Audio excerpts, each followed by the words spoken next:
आज हम श्री शिव महापुराण के रुद्र संहिता के सती खंड का 18वां भाग पढ़ेंगे। बाकी सारे भाग हमारे चैनल के प्लेलिस्ट में आप वहां जाकर सुन सकते हैं। तो शुरू करते हैं। दक्ष यज्ञ का समाचार पा सती का शिव से वहां चलने के लिए अनुरोध। दक्ष के शिवद्रोह को जानकर भगवान शिव की आज्ञा से देवी सती का पिता के यज्ञ मंडप की ओर शिवगणों के साथ प्रस्थान। ब्रह्मा जी कहते हैं, नारद, जब देवर्षिगण बड़े उत्साह और हर्ष के साथ दक्ष के यज्ञ में जा रहे थे, उसी समय दक्ष कन्या देवी सती गंधमादन पर्वत पर चंदोबे से युक्त धारा गृह में सखियों से घिरी हुई भांति भांति की उत्तम क्रीड़ाएं कर रही थीं। प्रसन्नता पूर्वक क्रीड़ा में लगी हुई देवी सती ने उस समय रोहिणी के साथ दक्ष यज्ञ में जाते हुए चंद्रमा को देखा।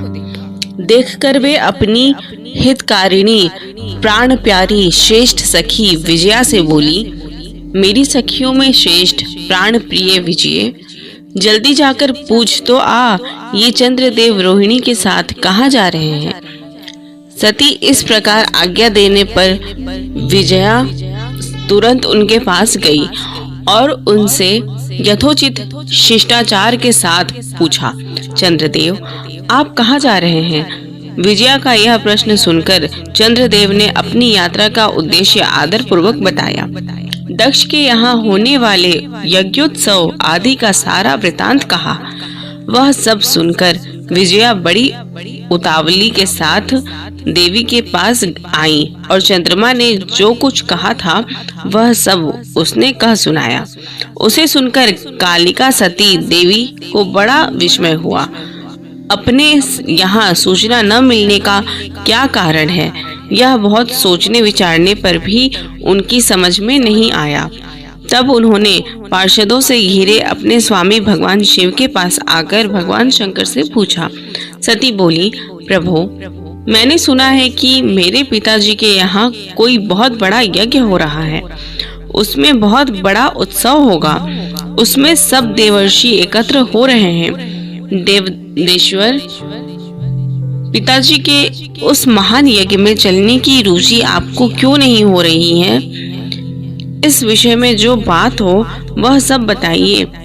महादेव, सुहृदयों का यह धर्म है कि वे सुहृदों के साथ मिले जुले। यह मिलन उनके महान प्रेम को बढ़ाने वाला होता है। अतः प्रभु, मेरे स्वामी, आप मेरी प्रार्थना मानकर सर्वथा प्रयत्न करके मेरे साथ पिताजी की यज्ञशाला में आज ही चलिए।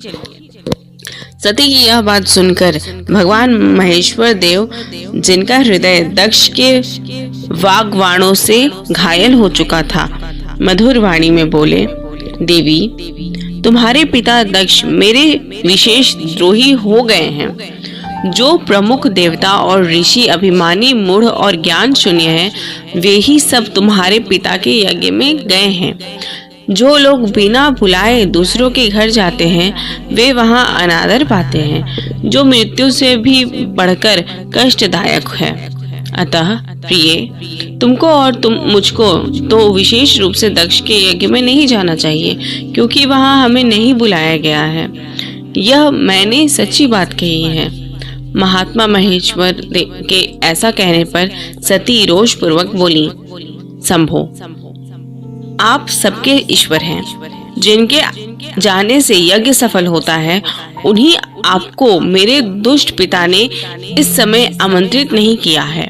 प्रभु, उस दुरात्मा अभिप्राय क्या है, वह सब मैं जानना चाहती हूँ।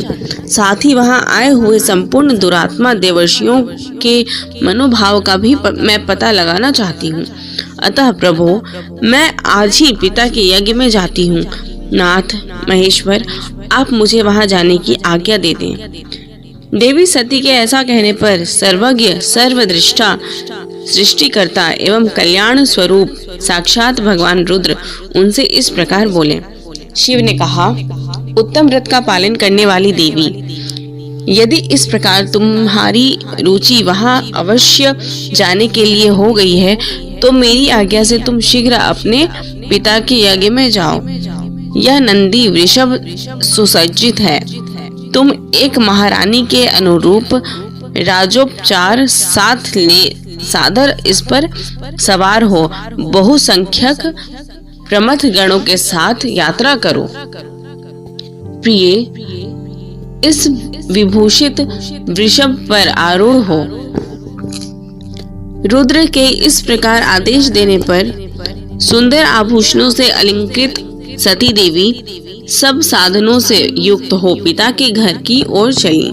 परमात्मा शिव ने उन्हें सुंदर वस्त्र, आभूषण तथा परम उज्जवल छत्र, चामर आदि महाराजोचित उपचार दिए।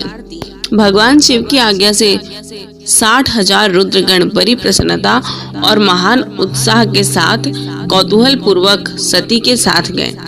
उस समय वहां यज्ञ के लिए यात्रा करते समय सब और महान उत्सव होने लगा। महादेव जी के गणों ने शिव प्रिया सती के लिए बड़ा भारी उत्सव रचाया। वे सभी गण कौतूहल पूर्वक पूर्ण कार्य करने तथा सती और शिव के यश को गाने लगे। शिव के प्रिय और महान वीर प्रमथ गण प्रसन्नता पूर्वक उछलते कूदते चल रहे थे। जगदम्बा के यात्रा काल में सब प्रकार से बड़ी भारी शोभा हो रही थी। उस समय जो सुखद जय जयकार आदि का शब्द प्रकट हुआ, उससे तीनों लोक गूंज उठे। तो यहाँ पे हमारा 18वां भाग कंप्लीट होता है। धन्यवाद।